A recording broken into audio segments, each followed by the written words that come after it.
लोकसभेनंतर राज्यसभेतही वक्फ सुधारणा विधेयक मंजूर। वक्फ सुधारणा विधेयक आता राष्ट्रपतींकडे पाठवलं जाणार। बाप बदलणारे लोक मला रंग बदलले असं म्हणतायत संजय राऊतांची प्रफुल्ल पटेलांवर टीका। तर माझ्या चरित्र्यावर बोलण्याआधी शरद पवारांकडून माहिती घेतली असती तर बरं झालं असतं, पटेलांचं उत्तर। प्रत्येकाच्या प्रतिष्ठेला प्राधान्य देण्यासाठी वचनबद्ध, कायदे पारदर्शकता वाढवतील आणि लोकांच्या हक्कांचं संरक्षण होईल। वक्फ सुधारणा विधेयकाच्या मंजुरीनंतर मोदींची पहिली प्रतिक्रिया। वक्फ सुधारणा विधेयकाच्या मतदानावेळी शरद पवार गैरहजर। शरद पवार आज मुंबईहून दिल्लीसाठी रवाना होणार असल्याची माहिती।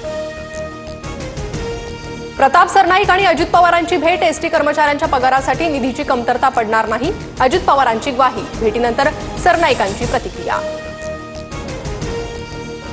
मणिपूरमध्ये राष्ट्रपती राजवट लावण्याचा प्रस्ताव राज्यसभेत मंजूर। मणिपूरच्या मुद्द्यावर विरोधी पक्षांनी राजकारण करू नये, गृहमंत्री अमित शहा यांचं विरोधी पक्षांना आवाहन।